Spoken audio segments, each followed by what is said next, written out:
Lançado em 24 de novembro de 1859, Charles Darwin revoluciona a biologia com o lançamento de A Origem das Espécies. Uma proposta simples, mas ao mesmo tempo inovadora. Ele diz que as espécies evoluem com o tempo por meio de uma seleção natural. Já conhece essa famosa teoria? Fica aqui comigo que eu vou falar um pouquinho sobre ela depois. Se você quiser, você pode ler esse livro de graça, porque ele tem na biblioteca. O olhar curioso de Charles Darwin para a vida foi o fator principal para que ele se tornasse o responsável por essa teoria que mudou radicalmente o entendimento sobre a origem e a transformação das espécies.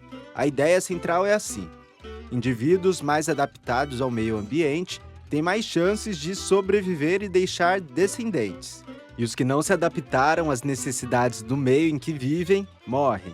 Com o tempo, essas pequenas transformações se acumulam e formam uma nova espécie. Mas vamos voltar até a época que Charles Darwin nasceu para a gente entender por que esse estudo é tão impactante e por que foi tão desafiador de ser lançado. Charles Darwin nasceu em 1809 na Inglaterra e cresceu em uma sociedade conservadora e com fortes valores religiosos.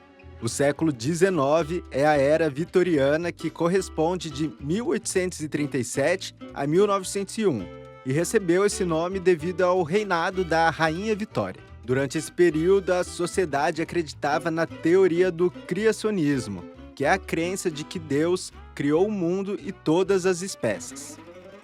Pois bem, Darwin desafiou a sociedade ao sugerir que nós, homens e animais, tivéssemos um ancestral comum e que nós nos transformamos ao longo do tempo. Nós não éramos assim como nós somos hoje. Para isso, ele embarcou em um navio chamado HMS Beagle. O navio ficou 5 anos circulando pelos continentes de 1831 a 1836. A intenção era analisar a fauna e a flora do nosso planeta. E se tratando de analisar plantas e animais, com certeza o Brasil não poderia ficar de fora.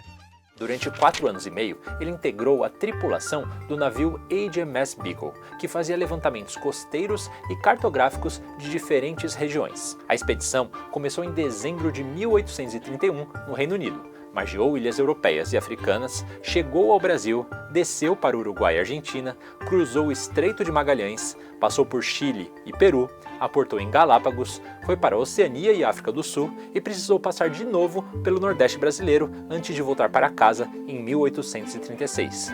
Ufa! Na primeira vez em que desembarcou no Brasil, em 1832, Darwin passou pelo arquipélago de São Pedro e São Paulo, por Fernando de Noronha, por Salvador e pelo Rio de Janeiro. Nada mal, né? Já em 1836, quando voltava para o Reino Unido, o navio fez paradas surpresas para fazer reparos em Salvador e depois em Recife. Durante todo esse tempo, Darwin fez observações e coletou muitos animais, plantas, fósseis e minerais, além de escrever várias cartas para colegas e familiares. Não há dúvidas de que a expedição foi fundamental para que ele tivesse muitas ideias e posteriormente pudesse realizar os experimentos que culminaram na teoria da evolução. Uma coisa que fica evidente nos diários de Darwin é a curiosidade que ele tinha em conhecer uma floresta tropical e como ele ficou maravilhado ao ter essa experiência pela primeira vez no próprio Brasil. Ele escreveu no diário, abre aspas, "Quando os olhos tentam seguir o voo de uma vistosa borboleta, são atraídos por alguma árvore ou fruta exótica. Se observam um inseto, esquecem-se dele ao contemplar a flor peculiar sobre a qual rasteja." Mas foi nas Ilhas Galápagos que as suas observações ganharam forças. Lá Darwin observou tentilhões, tartarugas, pássaros, fez o máximo que ele podia para colher provas e voltar com o máximo de resultados que ninguém pudesse contestar. 20 anos depois do fim da sua jornada, em 1859, Darwin publicou a sua fascinante teoria na obra A Origem das Espécies, que se transformou em um dos maiores clássicos de todos os tempos. A Origem das Espécies não é apenas um livro de biologia, ele é um clássico que mudou a forma como nós enxergamos a vida. E aí, quer entender por completo essa história de coragem e persistência? É só dar um pulo nas bibliotecas públicas de São José dos Campos com a sua carteirinha.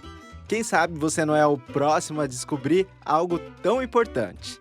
Até o próximo Tem na Biblioteca.